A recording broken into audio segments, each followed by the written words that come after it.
আসসালামু আলাইকুম। বিবিসি আন্তর্জাতিক লাইভে আপনাকে স্বাগত। শুরুতেই সংবাদ শিরোনাম, পর বিস্তারিত।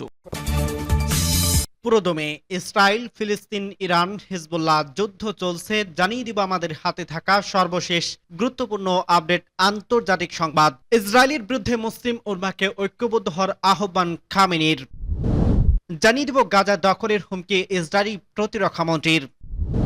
আরো জানিয়ে দিব ফিলিস্তিনিদের উপরে ফেলা যাবে না, কোনো শক্তি তাদের আলাদা করতে পারবে না। এবং আরো জানিয়ে দিব যুক্তরাষ্ট্রের মদতে গাজা গণহত্যা চালাচ্ছে, বিশ্ববাসী হস্তক্ষেপের দাবি। সর্বশেষ জানিয়ে দিব ইরানের সোনার রিজার্ভ উল্লেখযোগ্য বৃদ্ধি, ইসরায়েলের বিরুদ্ধে যুদ্ধের সম্মুখ সারিতে ইয়েমেন।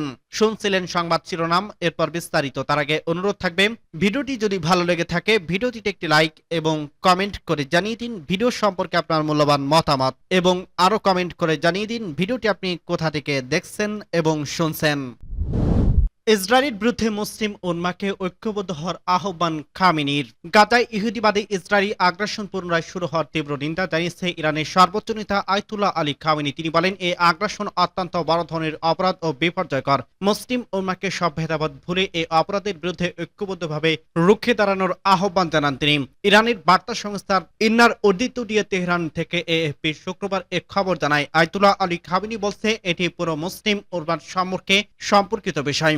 ইরানের ও ইউরোপ ও আমেরিকা সহ বিশ্বের সব অঞ্চলের মুক্তিকামী মানুষকে বিশ্বাসঘাতকতামূলক বিপর্যয়কর পদক্ষেপ মোকাবেলা করতে হবে, যাতে আবারও শিশু হত্যা, ঘরবাড়ি ধ্বংস ও ফিলিস্তিনি জনগণকে শরণার্থী হতে না হয়। তিনি বলেন, মার্কিন সরকার এ বিপর্যয়ের দায়িত্ব শরিক। রাজনৈতিক বিশ্লেষকদের বিশ্লেষণ অনুযায়ী মার্কিন সরকারের ইশারায় অথবা তাদের সম্মতিতে এই অপরাধযোগ্য চালিয়ে যেতে চাইছে ইসরায়েল। তিনি বলে, ইয়েমেনের উপর ও দেশটির বেসামরিক জনগণের উপর হামলা আরো এক অপরাধযোগ্য, যা অবশ্যই ঠেকাতে হবে। খামেনি বলেন, তেহরান লেবানন এবং ফিলিস্তিনি জাতির নানা সংকট মোকাবেলার ক্ষেত্রে ইরানি জাতি উদার চিত্তে তাদের সাহায্য করছে। লেবাননি ও ফিলিস্তিনি ভাই বোনদের সহায়তা জোয়ারের মতো বিপুল পরিমাণে সাহায্য পৌঁছে দিয়েছে। এর মধ্যে দিয়েও ইরানি জাতির উচ্চতর মনোবল এবং আধ্যাত্মিক শক্তি ফুটে উঠছে। এ প্রসঙ্গে খামেনি উল্লেখ করে, প্রতিরোধ আন্দোলনের প্রতি ইরানের জনগণের বিস্ময়কর সহায়তা, বিশেষ করে ইরানি নারীদের স্বর্ণ অলংকার উপহার দেওয়ার ঘটনা ইরানের ইতিহাসে অবিস্মরণীয় ঘটনা।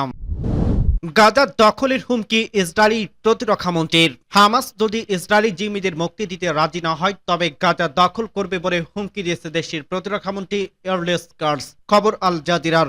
জেরুজালেম পোস্টের প্রতিবেদনে বলা হয়েছে, কার্স বলছে, হামাস যতবার জিম্মিদের ফেরত দিতে নাকচ করবে, গাজা উপত্যকায় তত ভূখণ্ড হারাবে তারা। যদি ফিলিস্তিনি জিম্মি মুক্তি না দেয়, তাহলে ধীরে ধীরে সমগ্র গাজা ভূখণ্ডে দখল করে নেবে ইসরায়েল। ইসরায়েলি হামলায় মঙ্গলবার ভোর থেকে বৃহস্পতিবার পর্যন্ত 506 জন নিহত হয়েছে। এদের মধ্যে অন্তত 200 শিশু রয়েছে।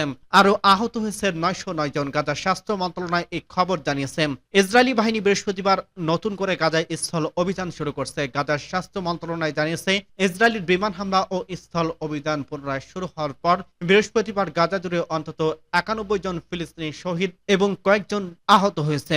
এদিকে যুদ্ধবিরতি ভেস্তে যাওয়ায় গাজায় অনেক বাসিন্দা আবারও প্রাণ বাঁচাতে ঘরবাড়ি ছাড়ছে, কারণ ইসরায়েলি নতুন করে ব্যাপক বিমান হামলা ও স্থল অভিযান শুরু করছে। ইসরায়েলি বিমান হামলায় থেকে আবাসিক এলাকাগুলোতে লিফলেট ফেলা হয়েছে, যাতে উত্তরের বেইত লাহি ও বেইত হানুন শহর, গাজা সিটির সিজাইয়া জেলা এবং দক্ষিণ খান ইউনুসের পূর্ব প্রান্তের শহরগুলোর বাসিন্দাদের সেখান থেকে সরে যাওয়ার নির্দেশ দেওয়া হয়েছে।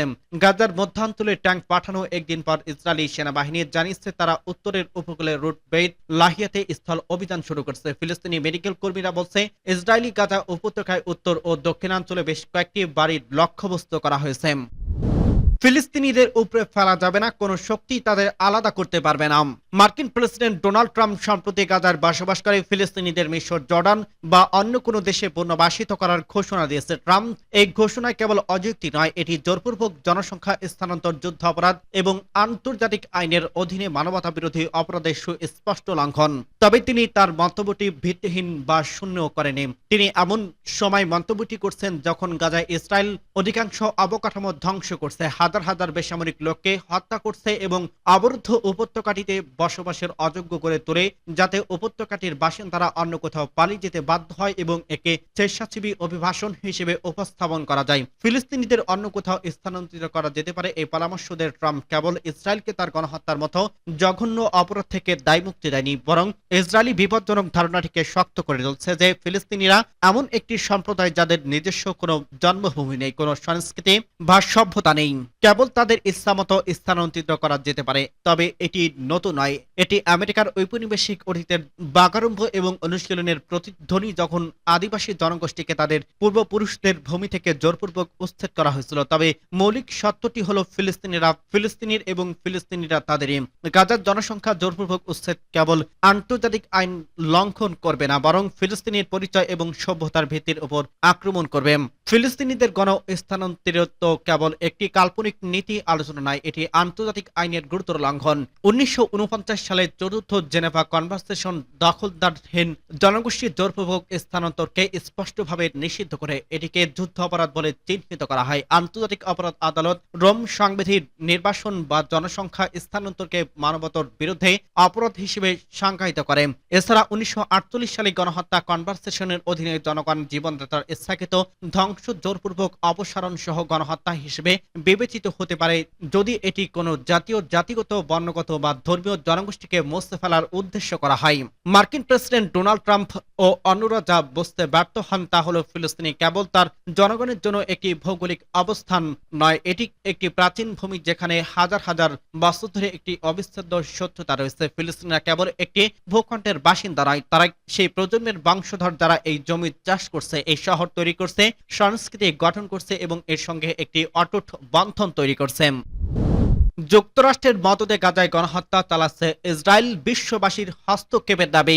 মার্কিন যুক্তরাষ্ট্রের মদদে ফিলিস্তিনের গাজা উপত্যকা দখল করতে সেটার যুদ্ধবিরতি লঙ্ঘন করে দখলদার ইসরায়েলি সেনারা গণহত্যা চালাচ্ছে বলে অভিযোগ করছে জাতীয় বিপ্লবী পরিষদ। এই গণহত্যা থেকে ফিলিস্তিনিদের রক্ষা, গাজায় বিশ্ববাসীকে সব ধরনের হস্তক্ষেপ করতে আহ্বান জানিয়েছে দলটি।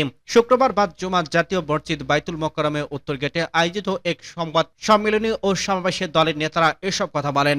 জাতীয় বিপ্লব পরিষদের জ্যেষ্ঠ যুগ্ম আহ্বায়ক মোহাম্মদ শামসুদ্দিনের সভাপতিত্বে সমাবেশে বক্তব্য করেন রাজনৈতিক দলের প্রধান মোহাম্মদ আনিসুর রহমান, সাংগঠনিক প্রধান মোহাম্মদ শফিউর রহমান, যুগ্ম আহ্বায়ক সাইদ কুতুব ও সহকারী সদস্য সচিব গালিব এহসান, বিপ্লবী ছাত্র পরিষদের আহ্বায়ক আব্দুল ওয়াহিদ, ঢাকা বিশ্ববিদ্যালয় শাখার যুগ্ম আহ্বায়ক গোলাপ নূর সাফায়েতুল্লাহ, বাংলাদেশ ইসলামী বিশ্ববিদ্যালয় শাখার আহ্বায়ক আরিফুল ইসলাম প্রমুখ। মোহাম্মদ শামসুদ্দিন বলেন, দখলদার ইসরায়েল যুদ্ধবিরতি লঙ্ঘন করে গাজাবাসীর উপর হামলা চালাচ্ছে।